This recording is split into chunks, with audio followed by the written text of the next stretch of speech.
Baker has been the cream in recent laps, meaning he started in 7th about 4 laps ago, and he's been steadily rising. He just passed Dale Earnhardt about a lap ago.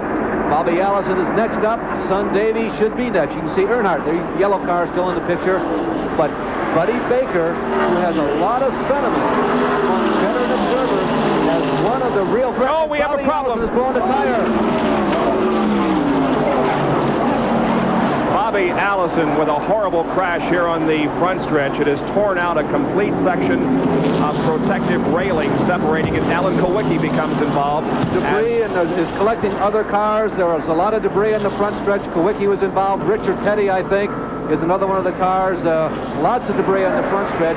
Now, Bobby's car, to me, appeared to stay together quite well. He did get up into the fencing, but not into the stands.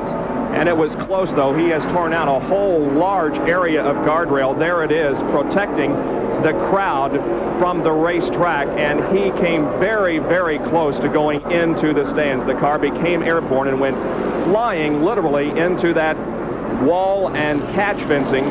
But fortunately, it did stay onto the racetrack. Bobby Allison is moving around in the race car, and that is certainly good news for us, but he has to be quite shaken after a tremendous crash. The red flag has been brought out, and quite frankly, Larry, I think we're going to have to be red for quite a while because we cannot race with that protective fencing in the shape that it's in. It's just not safe for the spectators. It's pretty obvious why it was there, happening right underneath Harold Kinder. It wasn't the fence that caught him, but they have built the cement wall here at Talladega just a little taller Bobby's than most out. racetracks. There's Bobby getting out of the car. I told you that Bobby's car, though, was heavily damaged. It did stay together.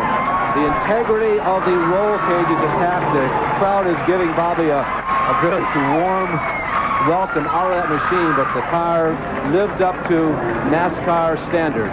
Larry, I think a tire blew. I think I saw a tire coming apart while he was right here in the tri-oval nearing the starting line. Right rear, it begins to shred, and the car goes out of control. You're at 210 miles an hour. You can see the right rear going. You see the debris there on the left-hand side of your screen. Earnhardt avoids Bobby. The car goes backwards. The aerodynamics get underneath the car, and Allison gets up into the fence. The aerodynamics lifted the car. They're not built to go backwards. Right underneath Harold Kinder. Harold, he stayed in there. Boy, I'll tell you, talk about a trooper. Kinder is right there. He's got the yellow flag out right away. That is a veteran, competent flagman. Here comes the rest of the field down. They've decelerated to maybe 180 miles an hour, but all the debris, there's Petty, there's Kulwicki spinning. There's just nowhere for many of these drivers to go because there's so much of what was left over from the initial impact on the front stretch, and there was just nowhere to go. And tires began to explode, too, as they ran over debris caused by the Allison crash. Well, it's very rare that you see that catch fencing do its job, but it sure did its job here at Talladega today, as if it hadn't been there or if it had not been as strong as it was, Bobby Allison's car would very clearly have gone into the grandstand right below us here in the broadcast booth. There's the tire going. Here's another angle of it, and we'll just let you watch it because we've covered it well. There goes Darrell Waltrip going by without becoming involved in it, but as I said, as the cars came down now, they were running over the debris of the Allison car and tires were blowing, and therefore they became involved in the crash. There's Petty, Alan Kulwicki, Phil Parsons made contact with the Bobby Allison car. We understand that it's brand new catch fencing up here, and boy, we just salute the people here at Talladega for building it as strong as they did. There is a stretcher that we can see down there, a couple of stretchers, as a matter of fact, being lifted into the grandstand area, so perhaps there were some spectators that were hit by flying debris. All right, Phil Parsons did make contact with the Bobby Allison car. Let's go to Jerry Punch. Well, Phil Parsons still sitting in the car on pit road. The back of the car is just about sheared away of that Copenhagen Oldsmobile, and Parsons talking to the crew chiefs. Apparently his day is over with. I don't think the car will be fixable. They're going to try to bring it behind the wall. Maybe we'll get a comment with Phil in just a moment and find out exactly what happened down there.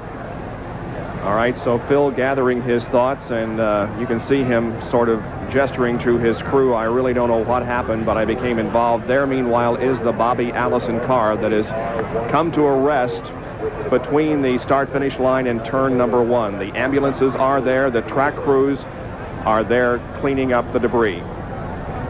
Well, we will go inside now, Cale Yarborough's car, and see how it looked to him. There he is following behind Greg Sachs, the Valvoline number 50.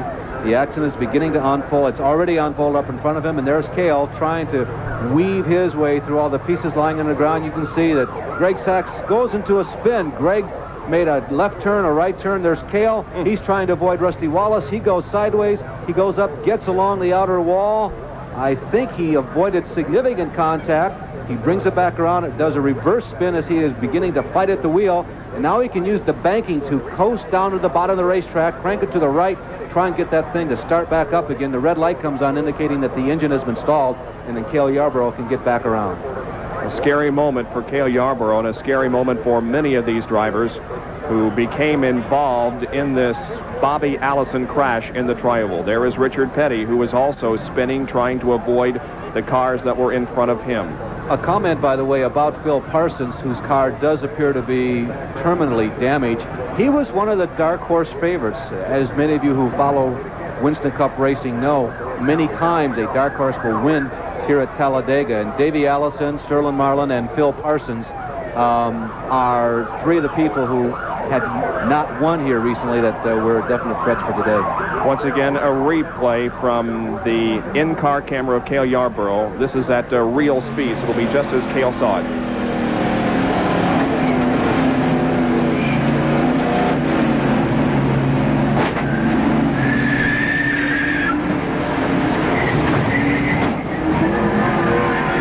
As if Cale pretty much had it saved, but was hit a couple of times and then lost control. Yeah, he got hit from behind. There's no question about that. You could hear it with the audio. All right, let's go to Jerry Punch again and Phil